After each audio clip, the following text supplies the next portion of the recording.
Hadir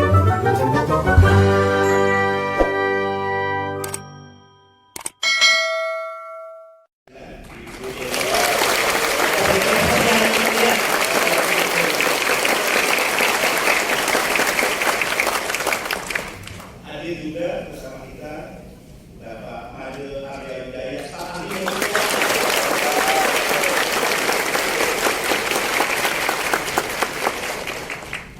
Kalau dua orang penting di negara ini hadir mendampingi saya, kita semua, saya tak perlu ragu lagi untuk terus memperjuangkan martabat dan harga diri bangsa.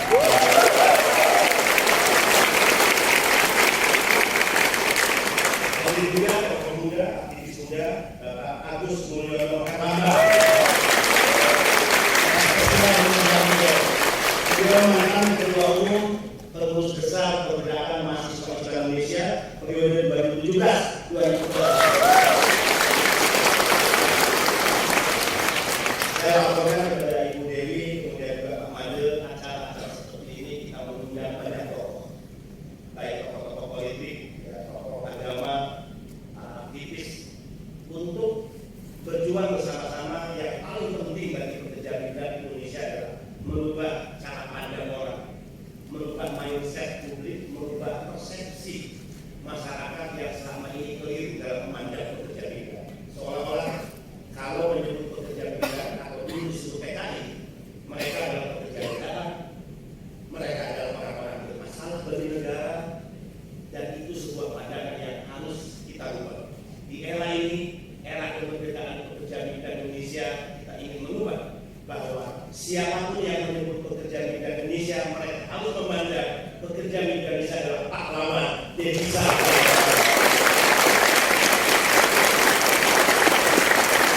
Sehingga pahlawan itu harus mendapatkan perlakuan hormat negara, mendapatkan fasilitas istimewa.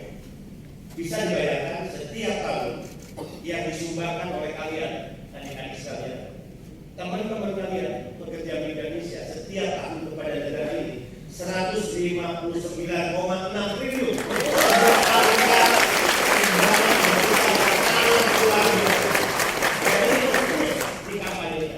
Saya menyampaikan ini dalam beberapa kesempatan di hadapan para wartawan dalam acara-acara resmi kenegaraan, bahwa itu harus ada di setiap kepala masyarakat dan warga negara Indonesia.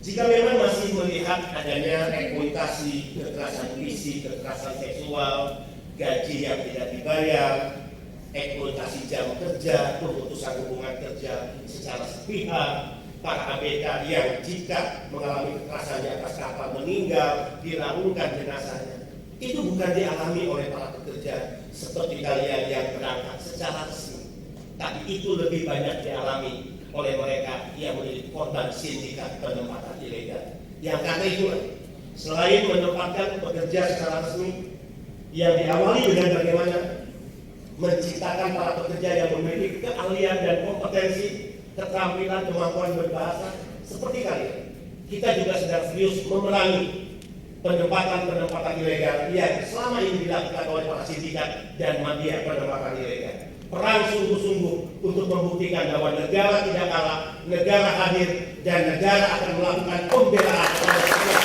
anak. Saya ingin menyapa juga para orang tua, ibu, bapak, adik, kakak dari keluarga para pekerja migran Indonesia. Saya ingin yakinkan di hadapan bapak, ibu, keluarga, untuk adik-adik yang sekarang ada di Jakarta, yang nanti malam akan terbang ke Korea, hingga atau per hari ini negara memberikan perlindungan utuh dan berjumlah hingga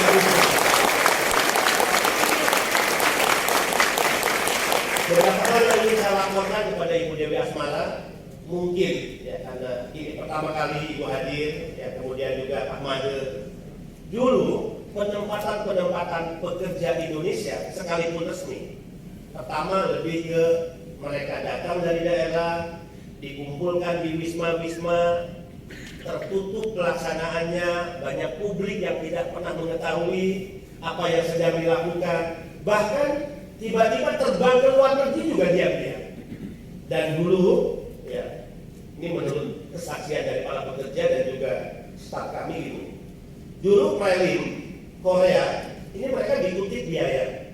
Jadi harus membayar untuk penginapan, untuk biaya makan minum. Kemudian karantina menjelang terbang seperti ini, dulu bukan di hotel ya, dulu hanya di wisma-wisma. Mereka juga dimintai biaya, dikutip.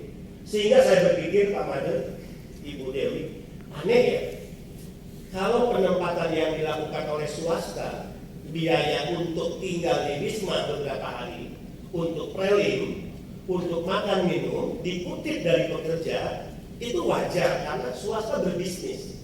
Walaupun negara tentu melaksanakan fungsi kontrol. Ya, apa yang dikutip dari PMI apakah wajar atau tidak. Tapi jika yang ditempatkan oleh negara G2G ke Korea, ke Jepang, sekarang kita punya G2G Jerman, kalian dikutip oleh negara, dikutip oleh BP2MI, walaupun itu bukan masuk ke BP2MI anggarannya, itu hal lucu yang menurut saya harus segera diakhiri dan kita sudah mengakhiri.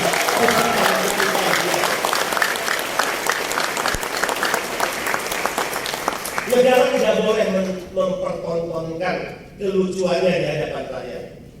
Karena saya katakan jika negara mengeluarkan biaya, bahkan sebetulnya tidak harus melalui pinjaman ya, tapi kan negara nggak punya uang. Pasal 30 ayat 1 tegas bunyinya, dan itu dibuat oleh Bapak Ibu anggota DPR yang terhormat. Bunyinya, pekerja migran Indonesia tidak dapat dibebani biaya penempatan. Biaya penempatan itu apa saja? Tiket pesawat, medical check up, biaya paspor, biaya visa, biaya selama pelatihan, katakan untuk Korea rata-rata 25 juta. Pertanyaannya, uangnya dari mana? Apakah kita mau bebankan kepada pemberi kerja? Nggak mau juga mereka. Jadi solusi yang selama ini dilakukan oleh PMI, kalian pertama apa? Menjual harta keluarga. Benar kan? Benar. Kalau enggak menjual harta, pasti pinjam ke rentenir. Benar kan? Benar. Saya berpikir, ya, mengulas pikiran saya. Kalau ini dibiarkan, di satu sisi negara belum punya uang, baru punya undang-undangnya. Negara tidak menyiapkan uang, baru menyiapkan pasal undang-undangnya. Tapi di sisi lain, TNI untuk kebutuhan-kebutuhan tadi harus menjual harta keluarga atau pinjam ke rentenir. Ini adalah praktek yang tidak boleh terjadi di negara. Terlebih untuk para TNI yang diberangkatkan secara resmi oleh negara. Maka solusi satu-satunya. Pertama, saya bertemu dengan Menteri BUMN. Disetujuilah KTA BRI. Plafon 40 juta. PMI tidak boleh lagi untuk kebutuhan modal bekerja tadi menjual harta keluarga atau meminjam ke rentenir. Pinjaman disediakan melalui KTA BRI. Saya bertemu dengan Bapak Erlangga Hartarto. Nggak cukup nih KTA. Masih kecil karena biaya untuk ke Eropa itu bisa menembus angka 60 juta. 70 juta, KTA hanya 40 juta. Alhamdulillah, sebagai Menko yang memang nggak sulit ditemui, mudah untuk diajak bicara dan memiliki empati yang sangat luar biasa, Pak Menko Erlangga akhirnya menyetujui ya skema KUR PMI dengan plafon 100 juta untuk para pekerja migran Indonesia. Ya gampang, disiapkan 100 juta, ambil uang, dan sekarang tidak perlu lagi PMI menjadi penjamin. Ini skema baru. Dulu kalau tidak mereka keluarganya penjamin. Dikejar-kejar kalau anak ya, terlambat membayar uang kredit. Sekarang penjaminnya langsung negara, BP2MI. Ya. Kemudian juga dulu melalui KSP, Koperasi Simpan Pinjam, KURnya. Sekarang tidak perlu. PMI meminjam langsung uang itu. Walaupun tentu 100 juta itu plafon, bisa diambil semua, bisa juga tidak boleh dipaksa, ya. Atau bahkan jika PMI memang punya uang, karena dibantu keluarganya, negara juga tidak boleh memaksa, ambilin uang, harus berhutang, nggak boleh. Negara berprinsip di mana rakyat membutuhkan, negara sudah menyediakan. Ya. Negara. Ibu Dewi kalau melihat mereka seperti ini, rasanya nangis. Membayangkan adik-adik kita kemudian keluarga kita punya mimpi yang indah. Kalian ini top habis, kalian ini orang-orang hebat. Kenapa? Selain kita membebaskan biaya untuk pelatihan ditanggung oleh negara, biaya karantina seperti ini ditanggung oleh negara, dan dulu tidak pernah terjadi.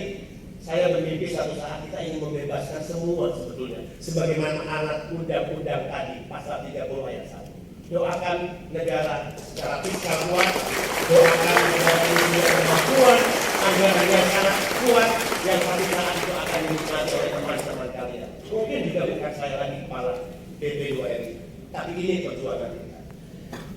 Jika hari ini Ibu Dewi dan juga Pak Made melihat bagaimana mereka menjadi orang-orang yang diperlakukan luar biasa, kemudian keluarganya juga mengikuti langsung lewat Zoom.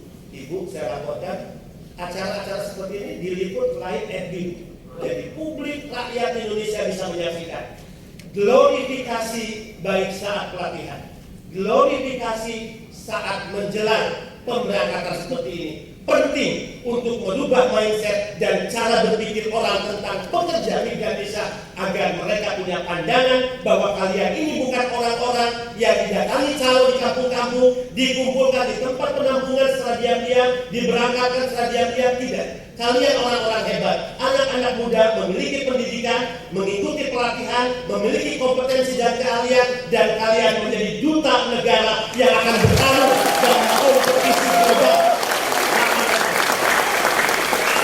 Sehingga saya bermimpi melepas PMI itu ibarat negara melepas kontingen Olimpiade. Itu mimpi saya. Bagaimana kontingen Olimpiade yang akan bertarung dalam pesta olahraga dunia, seperti hanya kalian. Kalian ini adalah duta-duta bangsa yang akan bertarung dalam kompetisi global dengan negara-negara lain, dengan pekerja-pekerja dari negara lain untuk merebut peluang kerja di luar negeri. Dan kalianlah duta-duta Indonesia. Sehingga saya mengatakan, kalau sudah seperti itu, mental yang ada pada kalian adik-adik adalah mental petarung, bukan mental pengemis. Tidak. Jangan kita hanya berpikir bahwa kita butuh peluang kerja, lapangan kerja di luar negeri. Tapi yakin dan percaya, negara-negara itu termasuk Korea membutuhkan orang-orang Indonesia yang kompeten seperti kalian untuk bekerja di tempat-tempat.